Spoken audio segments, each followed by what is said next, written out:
The war between humans and the Valari Dominion was something no one had expected. The Valari were an old space empire, powerful and proud, ruling many star systems with discipline and strict military strength. For hundreds of years, they believed they were the most advanced and strongest race in the region. Then humanity appeared. Humans came from a small blue planet, new to deep space. The Valari thought humans would be weak, easy to defeat. But humans were not easy. They were fast learners. They built new technology quickly, adapted to new environments faster than anyone expected, and most of all, they refused to give up. It did not take long before the war became serious. On a small desert moon called Creo 7, a human outpost called L9 stood alone. It was not large. It did not have many soldiers, but it was in a strategic place near a Stargate route. The Valari wanted this outpost. Humans wanted to hold it. Every day there were attacks. Every day people fought, repaired, and prepared again. Among the soldiers on Outpost L9 was Rylan Hayes, a human mechanical engineer. He was not a hero. He did not lead missions or carry a large gun. His job was to fix things: combat drones, armor plates, weapon systems, defense turrets, and sometimes damaged vehicles. He was patient, calm, and hard-working. People said he had steady hands. In war, steady hands were more valuable than courage. On the 42nd day of the siege, everything changed. That morning, the sky above Creo 7 was a strange color. Thin red dust blew across the ground. The outpost buildings were worn and dented from explosions. Solar panels had scorch marks. The air smelled like heated metal. Rylan woke early and walked to the repair bay. He cleaned his tools, checked the equipment, and tried to ignore the distant sound of artillery somewhere far beyond the horizon.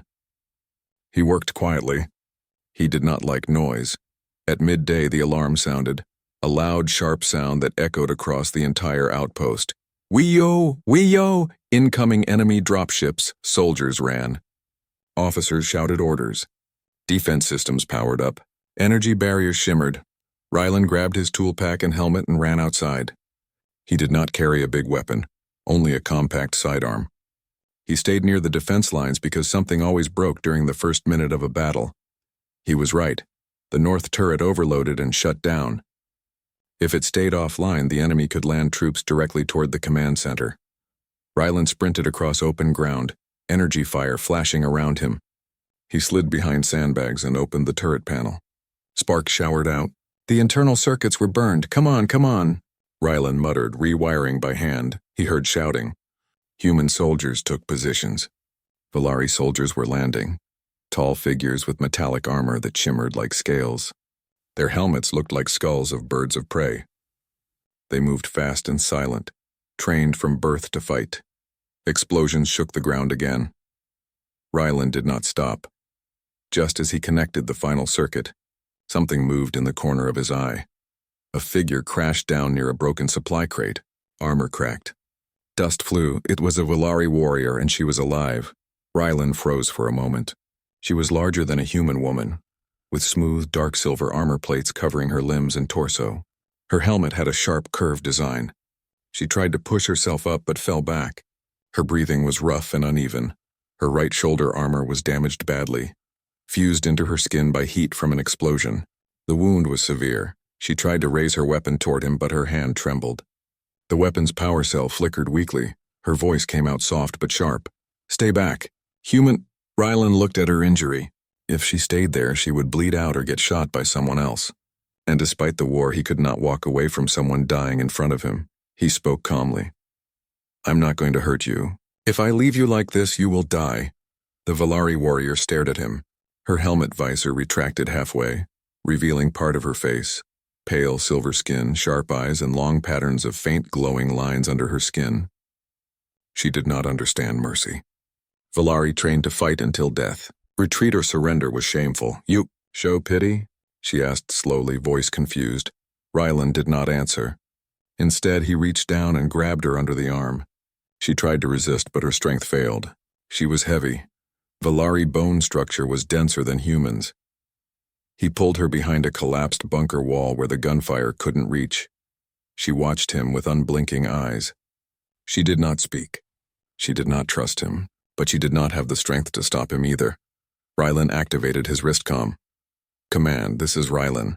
I have an injured Valari combatant. I'm taking her to repair bay for emergency medical stabilization. Static. Then a voice. Rylan, are you insane? Leave her. We have wounded of our own. Rylan replied sharply. If I leave her, she dies. I don't leave people to die, human or not. He cut the comm before they could argue more. He dragged the Valari through smoke and rubble, step by step, breathing hard. The repair bay door slid open with a hiss. He pulled her inside and shut the door. The noise of battle outside continued, muffled now by thick walls. The room was quiet. Tools hung from racks. Work lights hummed softly. The Valari lay on a metal examination table now, breathing slower but still tense. Rylan removed his helmet. Sweat dripped from his forehead. He spoke gently. I need to remove your damaged armor. It's fused into your shoulder tissue. If I don't, infection will spread fast. The Valari did not answer immediately. Her eyes were fixed on him. There was no fear, only caution. Valari warriors were trained to endure pain, but they were not trained to be treated by an enemy. Finally, she nodded once. My name is Soraka, she said, voice quiet. Rylan nodded. Rylan Hayes. He cleaned his tools. He turned on a precision laser cutter set to microheat. He prepared cooling solution to prevent skin burn. When he started cutting the fused armor, Soraka's body tensed. Her claws gripped the metal table. She did not scream. She only breathed deeply, slow and controlled, but when the tool reached the deepest fused section, the pain became sharp. Her voice broke for the first time, not loud, not dramatic, only soft and honest. Please, be gentle, human. Rylan did not stop moving, but his expression changed. Her words carried trust, something rare in war. He spoke quietly. I will. I promise. He continued carefully, slow and precise. His hands were steady like always. He protected the tissue. He cooled the wound. He removed the last piece of armor. Soraka exhaled shakily and closed her eyes. Her pain eased. Rylan bandaged the wound and stepped back. Soraka opened her eyes again and looked at him, with new understanding. Not peace, not friendship, but respect. Outside, explosions continued. Inside, two enemies had stopped being enemies, if only for this moment. The repair bay was quiet except for the soft electrical hum of lights and medical tools. Outside, the battle still echoed like distant thunder. Rylan finished tightening the final bandage around Soraka's injured shoulder. Her breathing had steadied, though she still lay weak from blood loss and exhaustion. Rylan stepped back and wiped his hands. His gloves were stained with dark violet Valari blood. He had helped many human soldiers before, but this was the first time he had ever treated someone who was supposed to be his enemy. Soraka watched him silently. Valari did not show emotions openly. Their culture valued control, strength, and discipline, but there was a different look in her eyes now. Something thoughtful, something new. You saved me, she said slowly, as though testing the words. Rylan shrugged. You were dying. I don't like watching people die. Soraka blinked once, confused. To Valari warriors, mercy was strange. They grew up hearing that weakness invited danger, and compassion created vulnerability. But here was a human who risked his own life to save her without asking anything in return. Humans are unusual, she murmured. Rylan gave a tired half-smile. We hear that a lot. He was about to check the outer sensors when a loud explosion shook the walls. Dust fell from the ceiling. The lights flickered. Soraka tried to sit up. Rylan moved quickly. Don't. Your body is still recovering. But Soraka insisted. She forced herself upright, though her muscles trembled. No time. My forces will regroup. Your soldiers will defend. The battle is not over. Rylan didn't deny it. He knew the outpost wouldn't hold much longer. Supplies were low. Ammunition was limited. Reinforcements were still weeks away. The Valari would try again soon, maybe in larger numbers. Soraka reached toward her damaged weapon, but her hand shook. Rylan placed it back down gently. It's empty, and you are not ready to fight. Soraka stared at him with something like frustration and something like respect. You act like we are allies, she said quietly. Rylan paused. At this moment, you are someone injured in my care. That's all that matters to me. Soraka lowered her gaze. There was no answer she could give. Her culture had no words for this kind of thinking. Outside, the outpost hours passed. The battle outside slowed. Valari ground troops retreated to regroup. Human forces remained tense and alert. Smoke drifted across the desert moon under a pale sky. In the command center, Captain Arwen Graves leaned over the tactical map, her face stern and focused. She was a strong leader, fair, calm, and tactical. But when she heard the report about Rylan bringing an enemy soldier inside, her jaw tightened. "Rylan Hayes," she said over the intercom. "Report to command immediately." Rylan sighed. He looked at Soraka. "I'll return. Don't move too much." Soraka gave a very small nod, almost like agreement. Rylan stepped outside and walked to command. Soldiers stared at him. Some whispered. To them, he had brought a dangerous enemy inside the base. They did not understand the situation. He entered the briefing room. Captain Graves stood with arms crossed. "Explain what you have done," she said calmly. Rylan stayed steady. "She was dying. I saved her. She is stable now. She is Valari," the captain said firmly. "We are at war." "Yes," Rylan replied. "Which means thousands die every day. If we can show them even small mercy, maybe things change." The captain studied him.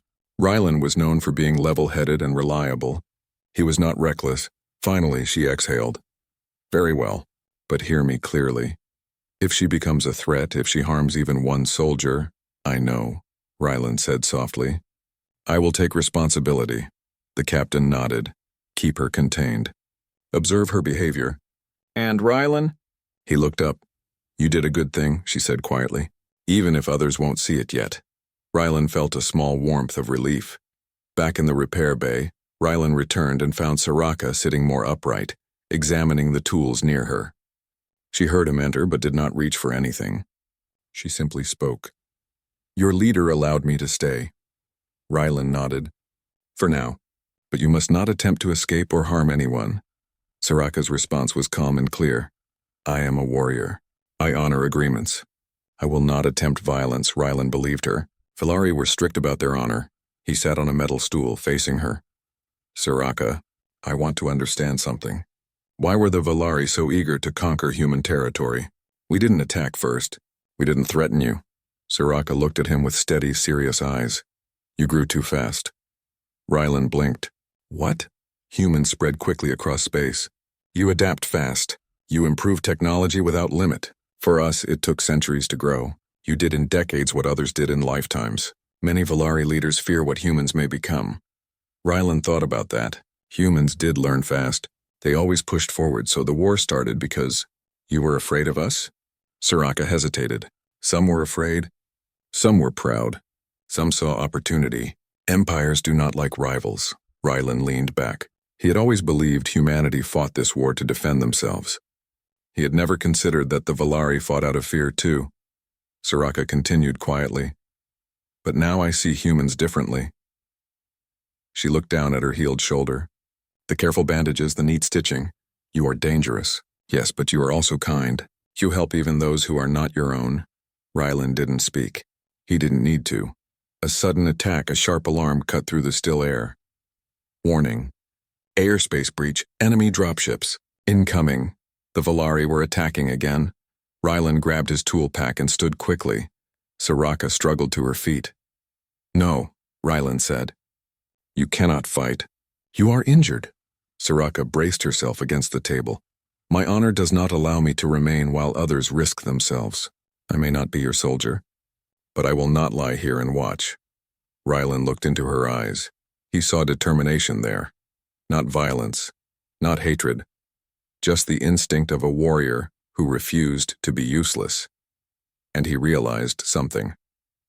She was no longer his enemy. He grabbed a spare shoulder guard, lightweight human alloy, and quickly adjusted the straps to fit her. It was not perfect, but it protected her wound. Soraka watched him work. This time she did not say anything, but the trust was clear. Rylan finished and handed her a shock spear, non-energy based, easy to use even with weakness. She gripped it firmly and nodded. They stepped toward the exit. The battle outside was waiting. But now, they would face it together. Two warriors, two sides of a war, standing not as enemies but as allies, if only for this moment. The desert air outside the outpost was filled with dust and smoke. The alarms continued to sound, echoing across the empty rocky plains. The human soldiers ran to defensive positions, preparing for another attack. The ground shook slightly as the Volari dropships descended again, their engines glowing with blue-white flames. Rylan stood at the entrance of the repair bay, breathing slowly and preparing himself mentally. He was not a soldier, but he had seen enough battles to understand fear. He carried only his sidearm and some emergency tools. Beside him stood Siraka, a Volari warrior, her silver skin and deep glowing lines dimmed from injury, but her posture straight, steady and unbroken. She leaned slightly on the shock spear Rylan had given her, but she did not show weakness in her eyes. "You are sure you are strong enough?" Rylan asked quietly. Siraka let out a calm breath. "Strength is not only of the body. Strength is also of purpose," Rylan nodded. He understood. They stepped out into the open base yard. Human soldiers stared in shock. Many of them froze when they saw Siraka. Some aimed their weapons, alarmed. But Rylan raised his hand quickly. "She is with me," he called. "She is no threat. She fights with us." There was confusion, whispering, doubt. Some soldiers looked angry, others looked frightened. But right then they did not have time to argue. The dropships were landing. Captain Graves approached, inspecting Siraka silently. Their eyes met. Two warriors, two worlds, two purposes. Graves spoke with steady command voice. "Then she fights under human rules. Protect allies. No unnecessary kills." Siraka bowed her head slightly. "A Volari sign of honor." "I understand." Then the ground shook as the battle began. The battle begins. Volari soldiers poured out from their dropships, moving in tight formation. They were disciplined, fast, and deadly. Their armor gleamed under the harsh light. Energy blasts cut through the air. Human soldiers responded with turret fire, rifles, and drones. The sound of war filled everything. Bright flashes, deep booms, and shouted commands. Siraka moved forward first. Even injured, she was swift. She blocked an enemy strike with her shock spear and swept the attacker to the ground. She did not kill him, she disabled him. Other Volari noticed, confused by her choice. They hesitated. That hesitation was valuable.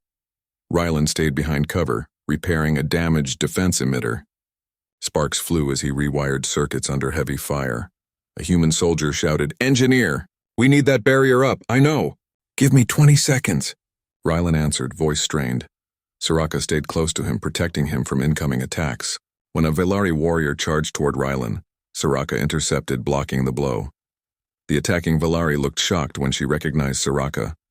"Commander Siraka, you fight with humans?" Siraka did not show sadness or anger. Her voice was steady. "I fight for what is right. Stand down. Leave now." But the Volari soldier refused, driven by loyalty to the Dominion. Siraka struck once, cleanly, disabling him without killing. Rylan finished connecting the final wire. The energy barrier powered up, glowing a bright defensive field that blocked enemy fire and gave humans breathing room. Cheers erupted from the human side. But the battle was far from over. The turning point, among the Volari forces, a larger figure stepped out, wearing a heavy, dark armor with glowing orange engravings. His presence was powerful. His voice cut through the chaos like a blade. "Siraka." Siraka froze.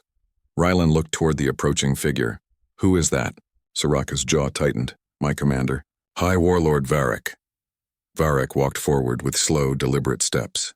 He was larger than most Volari, his armor thick and ceremonial. His eyes glowed like burning embers. He spoke in the Volari tongue first, then switched to human language so all could hear. "You kneel with our enemy. You shame your clan. You throw away your honor." Siraka straightened her back. Her voice was calm, but there was deep emotion inside it. "I did not betray honor. I protected life. Honor is not only battle. Honor is the courage to choose the right path." Varric raised his weapon. "A heavy energy blade. Then your path ends here." Rylan stepped forward immediately. "Wait, she's injured." Siraka raised her hand to stop him. "No. Rylan, this is my responsibility." Rylan hesitated, but he respected her. The other soldiers stepped back, forming a wide circle in the open battlefield. Fire burned around them, smoke drifted, metal glowed with heat.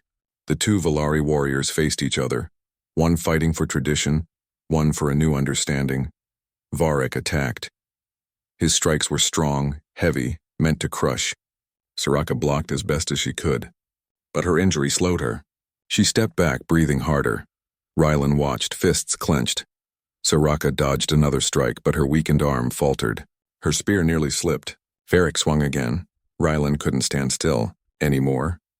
He grabbed a fallen human combat shield and ran forward. He blocked Varric's next strike with the shield and the impact nearly knocking him off his feet. Varric looked down at him. Surprised, a human interferes. Rylan stood firm, though his arms shook. She is not fighting alone anymore. Soraka stared at him, shocked. Then, something deep and meaningful softened in her expression. Not romance, not dependence, respect, solidarity, shared purpose. Together, they fought. Soraka regained balance. Rylan distracted Varric, forcing him to divide his attention. Shock spear swung. Shield blocked. Sparks flew. Energy blasts lit the battlefield. Finally, Soraka saw her chance. She struck the energy coupling on Varric's armor. Not to kill him, but to disable him. His weapon shut down. His suit lost power. He fell to one knee, breathing heavily. Human and Valari soldiers stared in silence. Soraka approached Varric. She did not raise her spear to finish him. She simply spoke. This war does not need to continue.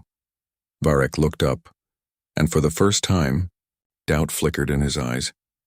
Rylan stepped beside Soraka, steady and calm. This can end differently, he said quietly. We don't have to destroy each other. The battlefield waited. There was no dramatic cheering, no loud celebration, just quiet understanding beginning to form. Varric lowered his gaze. He gave the smallest nod. Not surrender. Not defeat. Acknowledgement.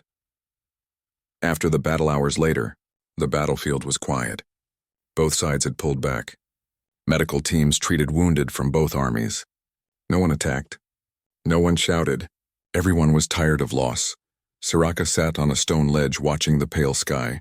Rylan stood beside her. What happens now? He asked. Soraka looked toward the horizon. Perhaps this moon will be the place where something changes. A beginning instead of an end, Rylan nodded. We started as enemies, Soraka turned to him. But we did not stay. Enemies, there were no grand speeches, no sudden peace. Treaty. But something important had begun. Understanding. And sometimes, that was the strongest thing in the galaxy.